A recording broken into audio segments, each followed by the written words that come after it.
Next ਆ ਗਿਆ ਸਾਡੇ ਕੋਲ types of system.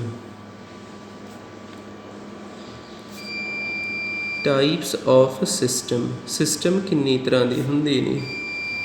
Types of system, first ਆ ਗਿਆ ਓਪਨ ਸਿਸਟਮ ਹੁੰਦਾ। ਸੈਕਿੰਡ ਕਲੋਜ਼ ਸਿਸਟਮ ਹੁੰਦਾ।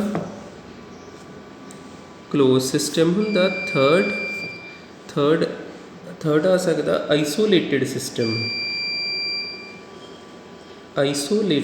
ਸਿਸਟਮ। ਤਿੰਨ ਤਰ੍ਹਾਂ ਦੇ ਸਿਸਟਮ ਹੁੰਦੇ ਆ, ਓਪਨ, ਕਲੋਜ਼ ਤੇ ਆਈਸੋਲੇਟਿਡ ਸਿਸਟਮ। ਇਹਨਾਂ ਨੂੰ ਹੁਣ ਇਕੱਲੇ ਨੂੰ ਸਮਝਦੇ ਹਾਂ। ਜਿੱਦਾਂ ਫਸਟ ਓਪਨ ਸਿਸਟਮ ਕੀ ਹੋਊਗਾ। ਓਪਨ ਸਿਸਟਮ, ਫਿਰ ਉਹ example a cup of water ਜਾਂ cup of tea. A cup of water ਕਹਿ ਲਓ ਜਾਂ ਕੱਪ ਆਫ ਟੀ ਕਹਿ ਲਈਏ। ਜੇ ਇਹ ਓਪਨ ਆ ਤੇ ਹੋਣਾ ਕੀ ਆ, ਇਹਦੇ ਵਿੱਚੋਂ ਜਿਹੜੀ ਹੀਟ ਆ ਉਹ ਬਾਹਰ ਜਾਈ ਜਾਣੀ, ਭਾਵੇਂ ਇਹਦੀ ਬਾਊਂਡਰੀ ਦੇ ਥਰੂ ਚੱਲ ਜੇ। ਹੀਟ ਐਕਸਚੇਂਜ ਹੋਈ ਟਾਈਮ ਦੇ ਹਿਸਾਬ ਨਾਲ, ਇਹ ਠੰਡੀ ਹੋ ਜਾਂਦੀ ਨਾ ਚੀਜ਼, ਇਹਦਾ ਮਤਲਬ ਇਹਦਾ ਸੇਕ ਬਾਹਰ ਨਿਕਲ ਗਿਆ, ਹੀਟ ਐਕਸਚੇਂਜ ਹੋ ਗਈ ਅਤੇ ਇਹਦਾ ਲੈਵਲ ਵੀ ਘੱਟ ਜਾਂਦਾ। ਜਿੱਦਾਂ ਇਹ ਵੇਪੋਰਾਈਜ਼ ਹੋ ਕੇ ਉੱਪਰ ਕੁਝ ਨਾ ਕੁਝ ਚੱਲ ਜਾਂਦਾ, ਮਾਸ ਵੀ ਐਕਸਚੇਂਜ ਹੁੰਦਾ। ਹੀਟ ਵੀ ਐਕਸਚੇਂਜ ਹੋ ਗਈ ਅਤੇ ਮਾਸ ਵੀ ਐਕਸਚੇਂਜ ਹੋ ਗਿਆ। ਜਿਸ ਸਿਸਟਮ ਦੇ ਵਿੱਚ ਦੋਵੇਂ ਚੀਜ਼ਾਂ ਐਕਸਚੇਂਜ ਹੋ ਜਾਣ, ਹੀਟ ਅਤੇ ਮਾਸ, ਉਹਨੂੰ ਆਪਾਂ ਕਹੀਦਾ ਓਪਨ ਸਿਸਟਮ। ਓਪਨ ਸਿਸਟਮ ਦੇ ਵਿੱਚ ਆਪਾਂ ਫਿਰ ਕਹਿ ਦਾਂਗੇ ਬੋਥ ਐਨਰਜੀ, ਹੀਟ ਦਾ ਮਤਲਬ energy, and mass exchange. Both energy and mass exchange, ਇਹਨੂੰ ਕਹਿ ਦਾਂਗੇ ਆਪਾਂ ਓਪਨ ਸਿਸਟਮ। ਸੈਕਿੰਡ ਹੈਗਾ ਵਾ ਸਾਡੇ ਕੋਲ ਕਲੋਜ਼ ਸਿਸਟਮ।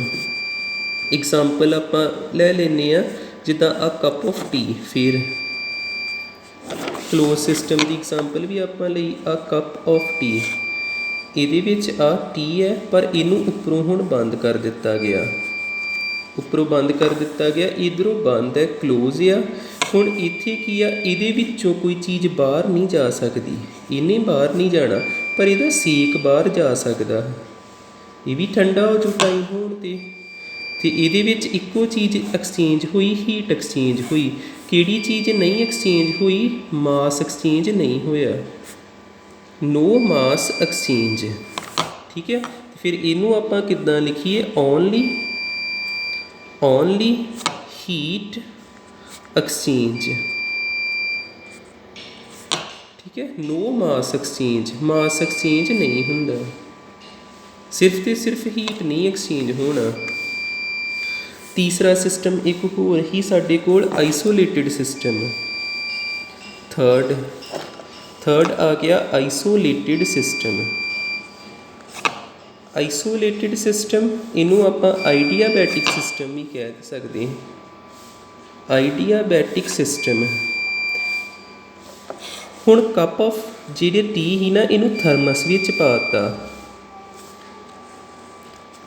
ਜਿੱਦਾਂ ਥਰਮੋਫਲਾਸਕ ਹੁੰਦੀ ਹੈ ਸਾਡੀ, ਥਰਮਸ ਆ, ਇਹਦੀ ਬਾਊਂਡਰੀ ਮਜ਼ਬੂਤ ਹੁੰਦੀ ਆ, ਇਹਦੇ 'ਚ ਜਲਦੀ ਚੀਜ਼ ਠੰਡੀ ਨਹੀਂ ਹੁੰਦੀ। ਫਿਰ ਆਪਾਂ ਇੱਥੇ ਜਿਹੜੀ ਟੀ ਆ ਸਾਡੇ ਕੋਲ, ਟੀ ਵਾ, ਇਹਦੀ ਗਰਮ ਰਹਿਣਾ। ਠੀਕ ਹੈ, ਅਤੇ ਇੱਥੇ ਹੀਟ ਐਕਸਚੇਂਜ ਨਹੀਂ ਹੋਈ, ਵੀ ਇੱਧਰ ਹੀਟ ਜਿਹੜੀ ਆ ਨਹੀਂ ਹੁੰਦੀ, ਨੋ ਹੀਟ ਐਕਸਚੇਂਜ।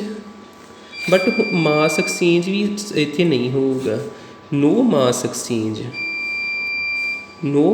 ਐਕਸਚੇਂਜ, ਦੋਵੇਂ ਚੀਜ਼ਾਂ ਨਹੀਂ ਹੋਈਆਂ। ਫਿਰ ਆਪਾਂ ਕਹਿ ਦਾਂਗੇ ਨਾਈਦਰ ਹੀਟ।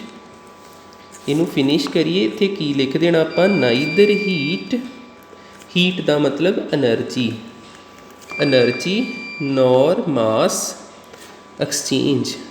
ਨਾ ਹੀ ਹੀਟ ਐਕਸਚੇਂਜ ਹੋਈ, ਨਾ ਹੀ ਮਾਸ ਐਕਸਚੇਂਜ ਹੋਇਆ। ਅਤੇ ਇਹਨਾਂ ਬਾਰੇ ਹੋਰ ਯਾਦ ਰੱਖ ਲਿਓ, ਆ ਜਿਹੜੀ ਜਿੱਦਾਂ ਬਾਰ-ਬਾਰ ਸਰਾਊਂਡਿੰਗ ਹੈ ਨਾ,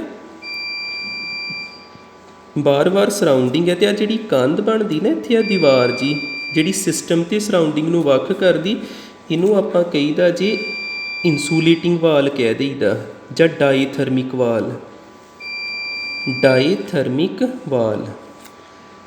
ਠੀਕ ਹੈ। ਤੇ ਇਹਦੇ ਵਿੱਚ ਜਿਹੜਾ ਉੱਪਰਲਾ ਹੀ ਜਿਹੜਾ ਕਲੋਜ਼ ਸਿਸਟਮ ਸੀ, ਇਹਦੇ ਵਿੱਚ ਆ ਜਿਹੜੀ ਬਾਉਂਡਰੀ ਹੈ ਨਾ, ਇਹਨੂੰ ਕੰਡਕਟਿੰਗ ਵਾਲ ਬੋਲੀਦਾ, ਕੰਡਕਟਿੰਗ ਵਾਲ। ਠੀਕ ਹੈ, ਥੈਂਕ ਯੂ।